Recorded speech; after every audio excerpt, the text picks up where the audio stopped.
The Ministry of Defence in London says the cruiser and her escorts were a threat to British forces and had been dodging in and out of the zone. 8,000 miles from London, fighter jets sit fueled and armed around the clock. Pilots ready to scramble within 15 minutes.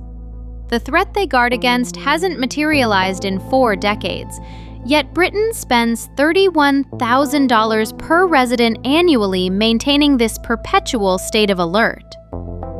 Welcome to the most militarized patch of civilian territory on Earth, where sheep outnumber people and every third person works for the military.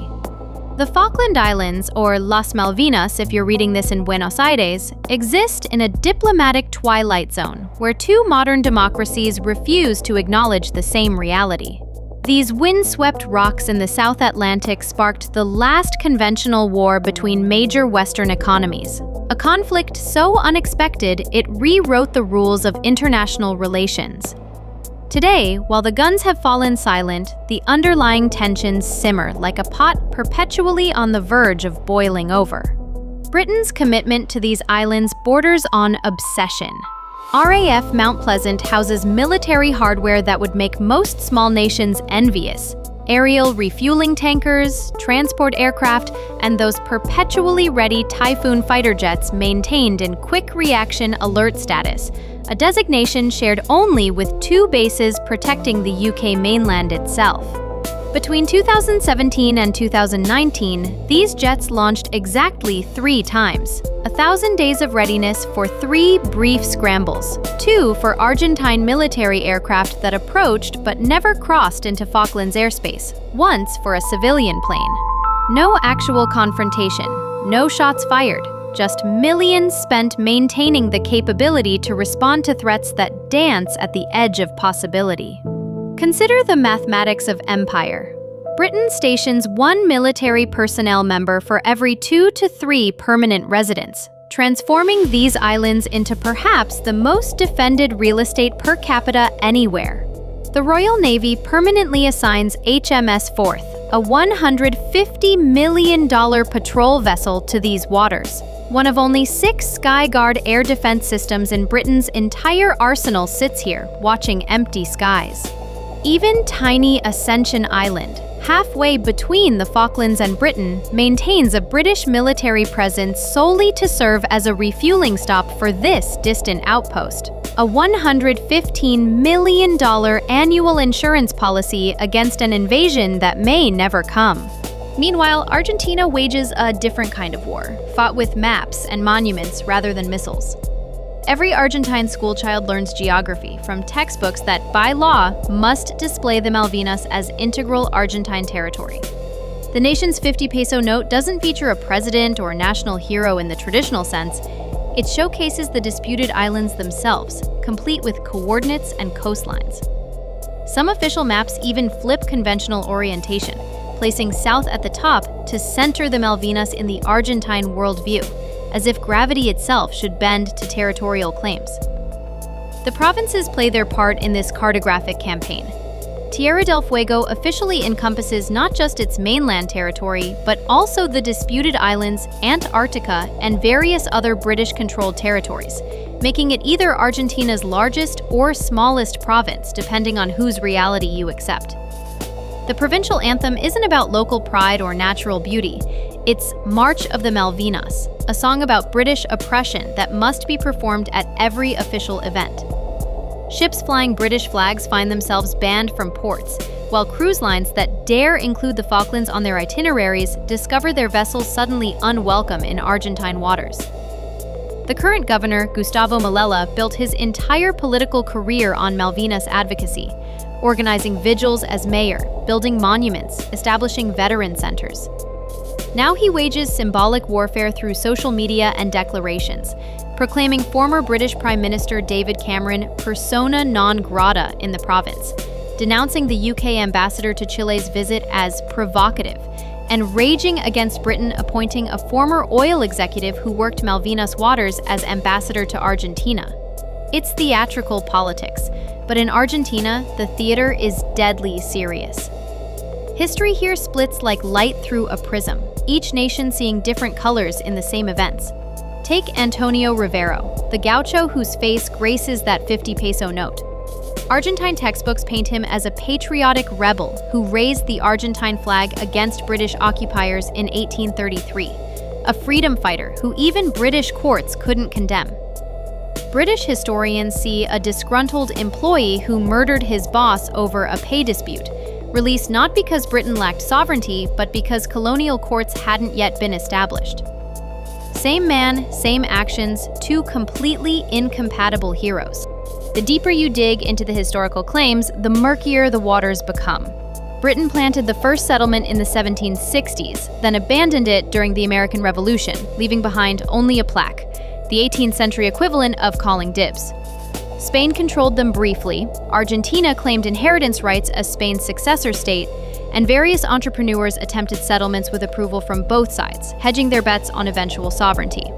By 1833, when Britain reasserted control, the legal situation resembled a Gordian knot tied by lawyers and soaked in nationalism. Everything changed with 10 weeks of warfare in 1982, but the path to invasion reveals the catastrophic irony at the heart of this conflict. Argentina's military junta had been watching for signals, and Britain seemed to be broadcasting nothing but apathy. In 1976, Argentine forces had established a base on southern Thule in the South Sandwich Islands, sovereign British territory by any measure.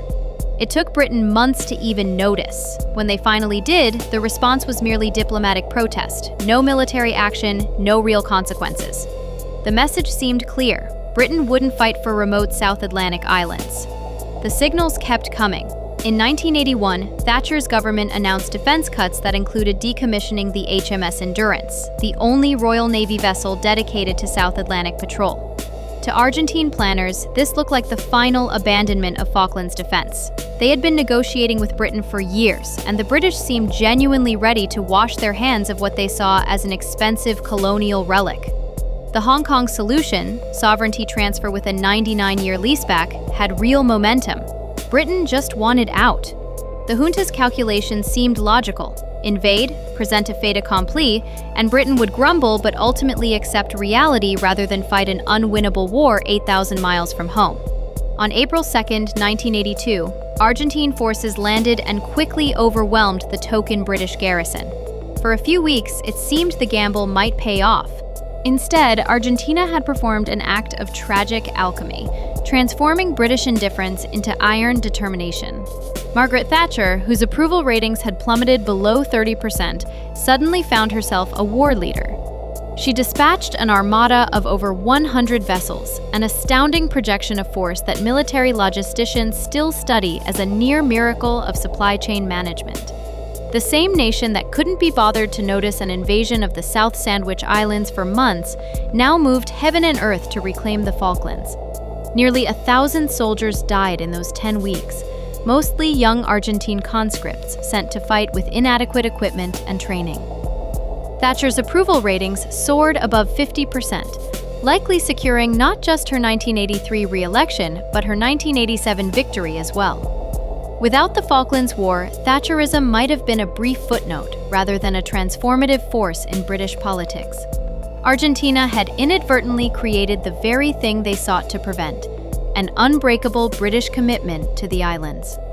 The war created wounds that refused to heal. British families lost fathers, sons, brothers. To negotiate now would dishonor their sacrifice. Every British politician understands this calculus, across the entire spectrum from Labour to Liberal Democrat to Conservative. The consensus is absolute. The same cannot be said for other territorial disputes stemming from Britain's colonial past. But on the Falklands, the political class speaks with one voice: never again. Argentina emerged from defeat with a collapsed military dictatorship, but an undiminished claim. While democracy returned, the military degraded to an almost comic degree. By the 2000s, analysts questioned whether Argentina possessed even a single operational fighter jet, as the country struggled through economic crises and hyperinflation. Some reports suggested the Air Force had effectively ceased to exist as a fighting force, with pilots logging fewer flight hours than required to maintain basic certification. Yet even as military capability evaporated, the symbolic warfare intensified. Every government document, every passport, every national ID card carries the outline of Las Malvinas. Provincial governors build careers on their Malvinas advocacy credentials. The islands appear everywhere except where it matters, in actual Argentine control. It's a national obsession that costs little to maintain, but provides infinite political utility whenever distraction is needed from domestic troubles. The economics tell their own story of absurdity. Britain spends hundreds of millions annually defending islands whose entire GDP wouldn't cover the defense budget. Oil reserves exist, but remain largely unexplored, caught in the legal limbo of disputed waters. Fishing licenses provide some revenue, but hardly enough to justify the security apparatus. The 3,662 permanent residents, plus another 1,000 or two military personnel on rotation, essentially live in one of the world's most expensive security bubbles, their safety guaranteed by nuclear submarines and satellite surveillance. International law offers no clear resolution. Argentina points to geographic proximity. The islands sit on their continental shelf, closer to Patagonia than the Hebrides are to Scotland. They cite decolonization principles, UN resolutions calling for negotiations, and the historical argument of succession from Spanish colonial claims. Britain counters with continuous occupation since 1833, the principle of self-determination, and that 2013 referendum where 99.8% of islanders chose to remain British, though voting when your entire society depends on British military protection hardly constitutes a neutral choice. The UN maintains studied neutrality, calling for negotiations while carefully avoiding any judgment on the merits. Other nations watch nervously, aware that their own territorial disputes might follow whatever precedent emerges. Spain eyes Gibraltar, China watches Taiwan, and dozens of other frozen conflicts await any sign of how the international community might treat such claims in the future. For Britain, the Falklands represent something beyond strategic value or economic sense. They're perhaps the last clean remnant of empire, territory they can defend without apologizing for colonial oppression or displacement. Unlike India, Africa, or the Chagos Islands, which Britain agreed to hand over to Mauritius in 2024 after decades of pressure over the displaced population, no indigenous population was expelled or subjugated in the Falklands. The islands were empty when Europeans arrived. The people living there today chose British sovereignty and maintain it enthusiastically. In an era of decolonization guilt and historical reckoning, the Falklands offer Britain a rare opportunity to stand firm without moral ambiguity. Modern Argentine politicians face an impossible balance. Push too hard, and they risk international isolation and potential military humiliation against a nuclear power. Abandon the claim, and they commit political suicide, betraying what's become a cornerstone of national identity embedded in everything from currency to children's textbooks. So they maintain the rhetoric, print the maps, sing the anthems, and hope something changes without requiring action. It's a multi-generational performance where everyone knows their lines, but nobody knows how the play ends. Recent developments suggest the standoff continues to evolve without resolving. In 2023, Argentina's new president Javier Milei surprised observers by taking a softer tone on the Malvinas, suggesting that it could take decades to resolve the issue through diplomacy, a statement that would have been political heresy from previous leaders. Yet even Milei, a libertarian iconoclast who seems to delight in smashing Argentine political orthodoxies, cannot abandon the claim entirely. The Malvinas are written into the Constitution itself. To renounce them would require admitting that every map in every school, every monument in every plaza, every promise by every politician for 40 years has been a lie. Britain, meanwhile, continues its expensive vigil. In 2023, the UK announced plans to upgrade the Falklands port facilities and extend the runway at Mount Pleasant, improvements that could accommodate next-generation fighter aircraft and larger military transports. The message is unmistakable. 40 years after the war, Britain's commitment isn't weakening, but strengthening. Every enhancement to military infrastructure represents another nail in the coffin of potential compromise. The current equilibrium costs more than money. Every Argentine child grows up seeing their nation as incomplete, learning geography from maps that show phantom territory they'll never visit. Every British military family knows someone who served in or supports this distant deployment, maintaining readiness for a threat that may never materialize but can never be dismissed.